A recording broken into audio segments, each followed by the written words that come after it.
Kapapasok lang na balita mga tol, Kit Thurman versus Tim Tszyu. Paglalabanan na nga po ang WBO Super Welterweight belt.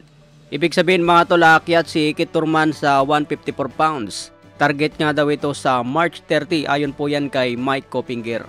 Isang Australian itong si Tim Tszyu at isang undefeated. Matatandaan po natin na bagong partner deal ng PBC Promotion itong Amazon Prime. So abangan po natin mga tol ang muling pagbabalik ni Kit One-Time Thurman. Malapit na po yan, March 30. Dedepensahan nga po ni Tim Tszyu ang kanyang WBO. May kartada ito na 24 wins, 17 KOs, walang talo. Matatandaan po natin na naging sparring partner ni Pacman itong si Tim Tszyu. Ito rin ang bumugbog kay Jeff Horn. Samantala si Kit Thurman, huling laban po niya kay Mario Barrios. May kartada si Thurman ngayon na 30 wins, 22 KOs, may isang talo. Si pambansang kamao Manny Pacquiao lang ang tumalo dito kay Thurman. Kaya abangan po natin ang muling pagbabalik ni Thurman. Umakyat pa ito ng division kahit matagal na bakante ang kamao. So big fight din ito para kay Thurman mga tol dahil nakataya agad ang WBO belt. Kung manalo dito si Thurman mga tol, angat ang kanyang karir. Ngunit kung matalo, siguro babalik na ito sa welterweight division.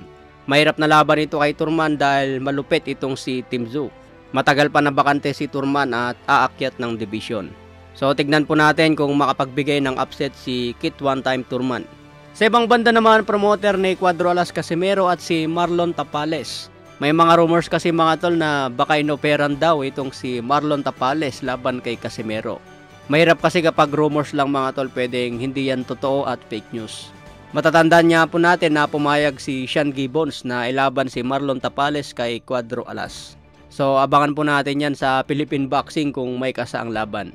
Tingin ko magandang match-up ito kay Cuadro Alas dahil mataas ang ranking ni Tapales.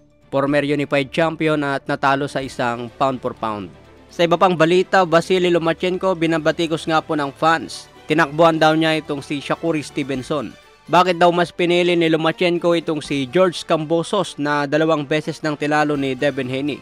Samantala hawak naman ni Shakur Stevenson ang WBC belt.